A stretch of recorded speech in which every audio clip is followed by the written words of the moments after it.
Ragin Cajun.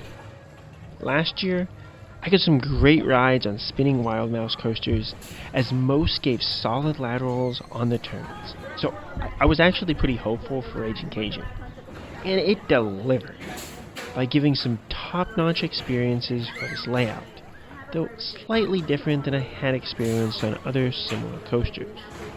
So just how good did that make this coaster? Find out in this review. Wild Mouse coasters, like the now defunct Sand Serpent at Busch Gardens Tampa Bay, are known for their sharp turns that offer strong laterals. Some are braked more than others, which does kill some of these laterals.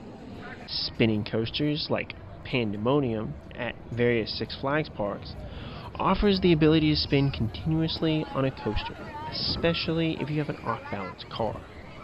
Spinning Wild Mouse coasters, like Galaxy Spin at Fun Spot Kissimmee, offer a blend of these two, though the 4-cross cars tend to make the laterals not as fun, and the spinning tends to be just with the turns, though you might be able to get it really spinning if you really lean into the spinning.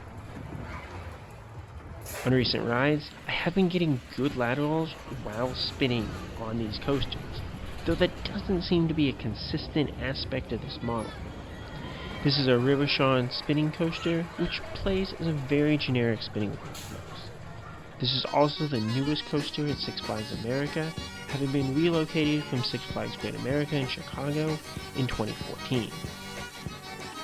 The theming for this coaster is cool, since it is placed in the Mardi Gras section of the park. After seeing all the Mardi Gras shows at Six Flags Fiesta Texas this year, I was really excited to see a permanent area dedicated to this theme. But the overall theming of this area is pretty lacking. I feel like it probably would have gotten a refresh if Six Flags continued to invest in the park, similar to what we see over in Steamtown, but alas, that just wasn't in the cards. So the mild theming and coaster supports actually kind of fits into the overall feel of the area, even if you might want a little more. I would suggest heading to this coaster early to avoid a long line. Alternatively, Flash Pass puts you right into the station, so that's a very easy way to skip the line. Even on a busier day that I visited, the line didn't seem to get too crazy long, and it only has so much space in the physical queue to encourage this, but with low capacity, I'm sure this line will crawl.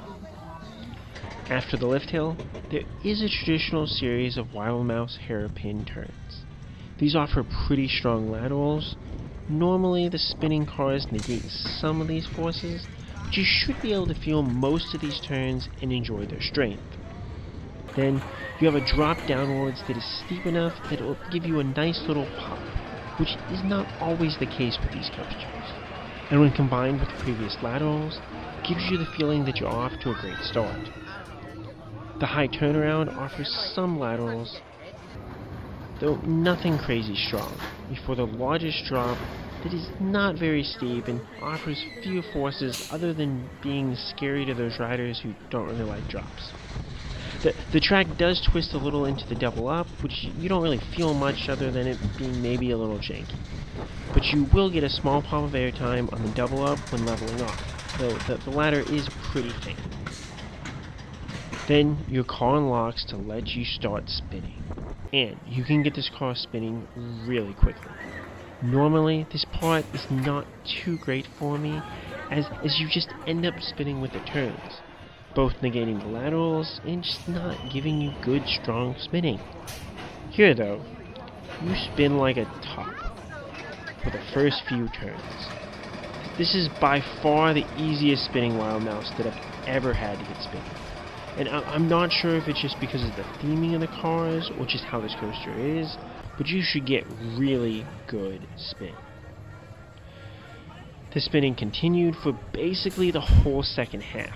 Sometimes this does die down after getting laterals, particularly on that third turn, but for me at least, it continued spinning and spinning and spinning and spinning. Although I have been feeling laterals while spinning, this did not offer those good laterals here, just a lot of spinning. Lastly, There's a small dip in a bunny hill that I took backwards or sideways on my rides. This gives a small pop while allowing for potentially a unique riding angle depending on how you're spinning to make it even better. Then, after returning to the station, you end your ride on Ragin Cajun. Overall, how good is Ragin Cajun? This is a generic spinning wild mouse, which is fun, but it's not a great coaster. However, this executes both the laterals to start and the spinning aspect very well. I have enjoyed better versions of spinning wild mouse where I got strong laterals on the spinning section, like Crazy Mouse at the State Fair of Texas, but this takes the two advertised aspects of this coaster, spinning and laterals, and executes them as well as a coaster can. I rank it right above Barreling Rapids and Austin's Pizza, which offers mild spinning but has a solid drop that gives a great airtime pop. I place it right below Roadrunner Express at Six Flags Fiesta Texas, which is a solid family coaster with 4 large turning drops that leaves people enjoying its setting and power. What are the best experiences that you've had on a spinning wild mouse? Which ones are your favorite? Let me know, and as always, Kapkoon Krap.